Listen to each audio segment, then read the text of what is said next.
Hello, Packers fans. Welcome into PackersNews.com. I'm Kassidy Hill, joined by Ryan Wood.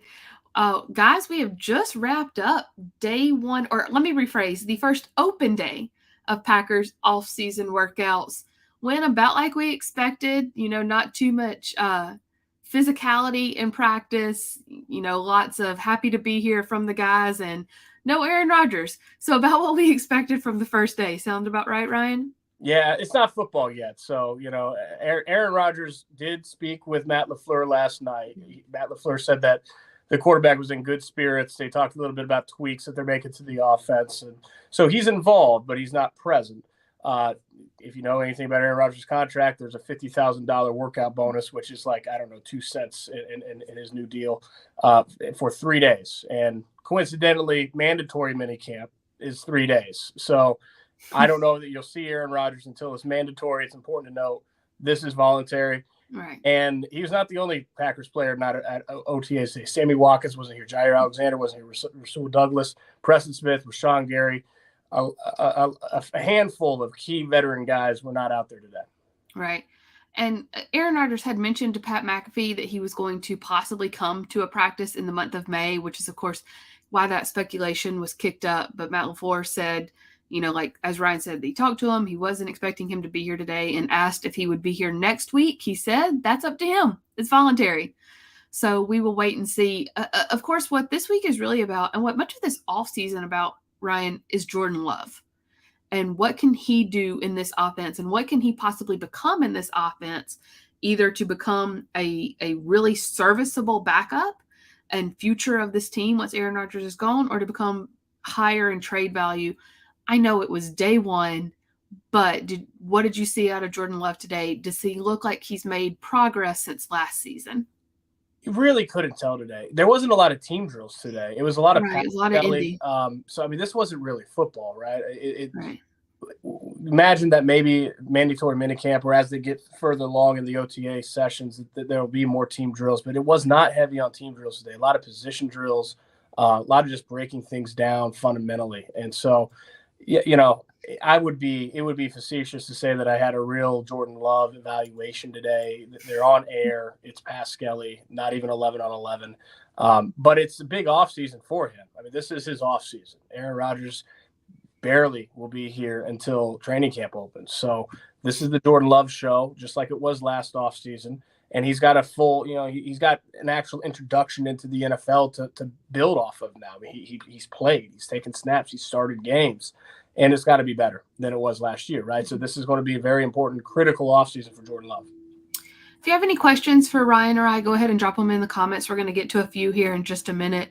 There was more than just Jordan Love going on at practice today, though. We did have, of course, some Kurt Benkert, some Danny Etling as well. Nice little slow-mo. Can you tell I figured out the slow motion setting on the new camera? But we did want to see what Jordan Love looked like and Kurt Benkert on air. A lot of talk about the tight ends and what this room will look like, especially once Robert Tonyan comes back. And speaking of Robert Tonyan, we saw him out there working today, albeit on the side, just in rehab, along with Kylan Hill. But we actually saw him moving around, jumping around, working that knee and the man bun, which was more than we've really seen in a while. And so that had to be encouraging to see as well, Ryan, right? The man bun was definitely encouraging. It hasn't gone where it's, like Samson, he's got his hair out. That's what you should do your hair like. Well, I mean, yeah, I got to have a whole bunch of Rogaine to even get close to that. I think my days have passed here. It's nothing but shiny, bald head for me now. But Robert Tonyan and Elton Jenkins and Kylan Hill, we're all, it's kind of deja vu. They're in the same exact situation, doing the same exact thing that David Bakhtiari was doing last year, working that knee, coming back from an ACL. David Bakhtiari was here today. He was in shorts, not in the rehab, doesn't need to be in the rehab, but you know what? He doesn't need to be practicing either, right? Save that knee until it matters. And so David Bakhtiari was here, but yeah, it's a full rehab group. I mean, there's at one point, David Bakhtiari and Elton Jenkins were standing off to the side during offensive line drills. That's the left side of your offensive line that is watching offensive line drills. I mean, that offensive line really hinges on those two guys and their ability to come back from these knee injuries. Let's take a couple of questions here. Jason has quite a few, so we'll take one of Jason's. he said, how do you feel about Sammy Watkins fitting into this system? Now, before Ryan answers this, it's important to remind you, we have yet to actually see Sammy Watkins in this system. He was not here today. Go ahead, Ryan. The Packers are hoping to squeeze enough juice out of a veteran receiver that he can contribute, right? I mean, it's going to be all hands on deck at that position. You look at the depth chart, it might make you a little queasy, right? Christian Watson was getting a lot of first-team reps today, and so was Randall Cobb, because Sammy Watkins wasn't here. Mercedes Lewis, obviously tight end, he's not here, so you're seeing, and Robert Tunney's rehabbing, so you're seeing Dominique Daphne and Tyler Davis working to the ones. So, yeah, I mean, as far as Sammy Watkins goes, Matt LaFleur said that there are maybe not so much conceptually, but there's clear differences between the Rams playbook and this Packers playbook. And so even though he's played for Sean McVay before, there's going to be a growing period for Sammy Watkins to be able to get this Matt LaFleur playbook under his belt. How long that takes, we'll see. But they're hoping to squeeze enough juice out of him that he can be a productive receiver. Mm-hmm. Speaking of Randall Cobb, he was asked today why he felt the need to be here for this workout because, like you said, veterans, especially if his stature, don't necessarily have to be. But he was here and he was a full participant. And he said, why? Because I love football and this is where the football was.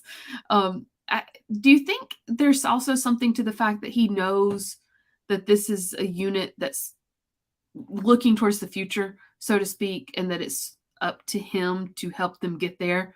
Well, I think there's something really workout bonus that players like to receive as well. So I don't know the structure of Randall Cobb's deal, but that's why Aaron Jones and AJ Dillon are here today, right? Because it's a workout bonus, and they don't need to be at an OTA to be ready to play, but to get paid, it's kind of nice. So yeah, Randall Cobb's one of those guys.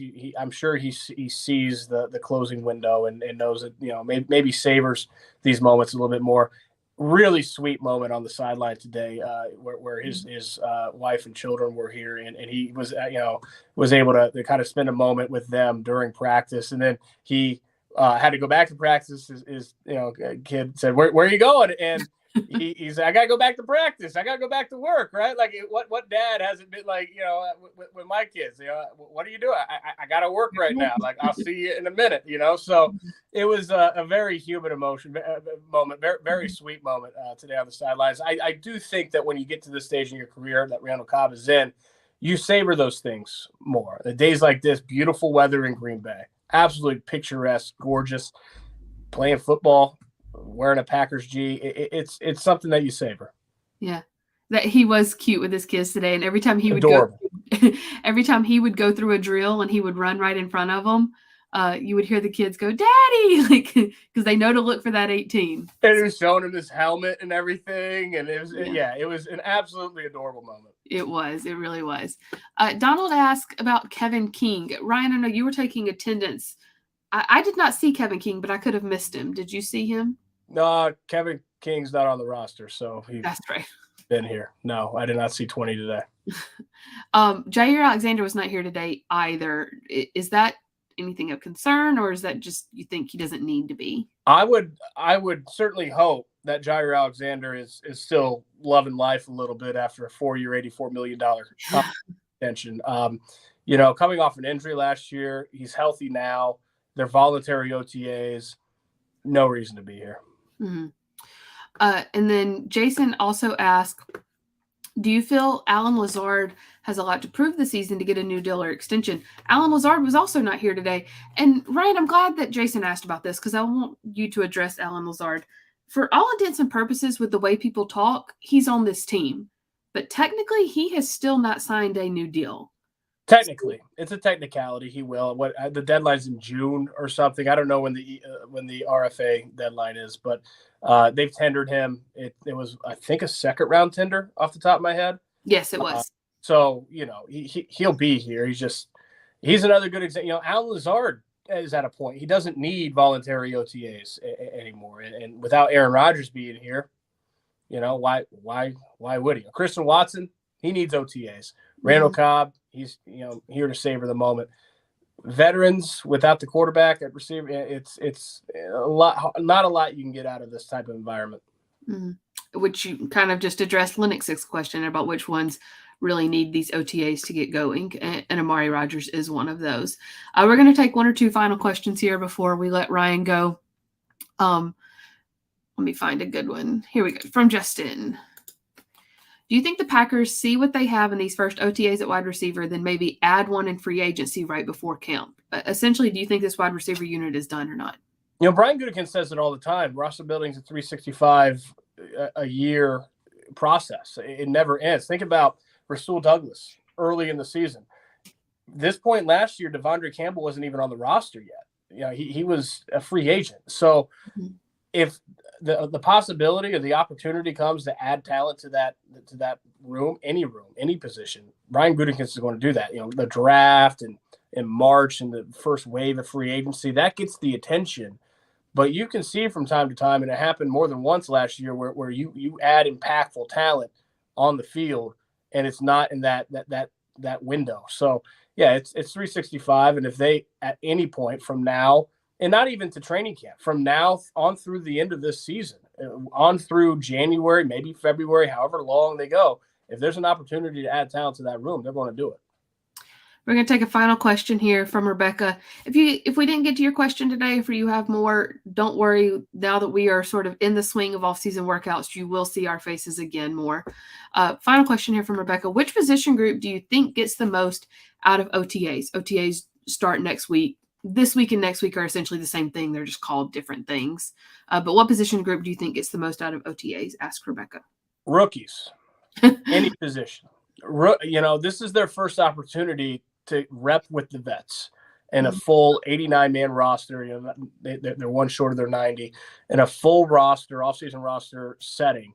This is their first opportunity to see what pros look like for Devontae White, to see Kenny Clark on a practice field, for Quay Walker, to see a first-team All-Pro in Devondre Campbell. Christian Watson, seeing Randall Cobb. How does he conduct himself as a pro? Any rookie at any position, this is very important. And then, Jordan Love, every rep that he gets, and Matt LaFleur said today that Jordan Love hasn't had the number of reps in his career that anyone would like for him. As a first-round quarterback coming in, you want to come in and play. It hasn't happened much, so any rep that Jordan Love gets is going to be valuable.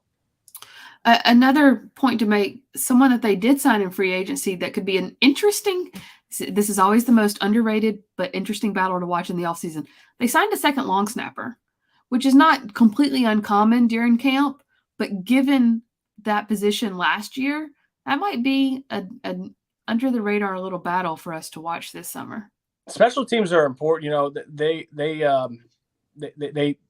certainly there were some differences in how they broke up their kicking drills today. It was only 2 at a time instead of in the past. Under past coordinators, they'd have field goals for 7, 8 in a row and string them out.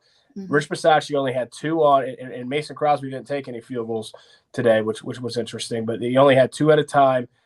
There's certainly some differences in what they're doing, but the special teams got to get better. It cannot be that disaster of a dumpster fire unit that it was last year. A disaster of a dumpster fire. The good news is that it's not hard to be better than that. When you set a rock bottom bar, it's easy to be better than that. The question is, of course, how much better will it be? But this is the time. I mean, it starts now. They've got to get those special teams on the right track. Yeah, it's going to be a lot of fun watching Rich Bisaccia do that this summer. He told me press down. I forget who it was, but we're not even in there for 5 minutes, and he is dog cussing the entire punt team on how to break the huddle. I'm like, how to break the huddle? Yeah, how to break the huddle and go to the line of scrimmage. I mean, the little things. It wasn't crisp enough for him. It wasn't the level of urgency that he demanded, and he let him have it. It's rare you see that much intensity early in a practice. This was before stretching. They opened with special teams drills today. This is before they even stretched, and Rich Bisaccia is throttled straight to 12 Red Bulls. I mean, it was very striking. That's funny. I love it. If you don't do the little things well, you won't do the big things well. Exactly.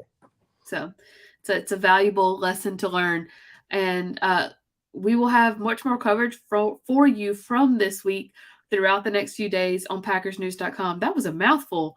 Whew.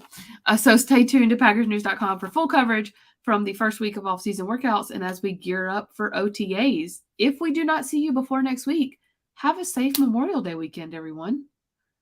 Enjoy your hot dogs and hamburgers and time out in the yard. Feels like summer in Green Bay, so I think we will do that as well. Ryan, thank you for your time. We will see you next time.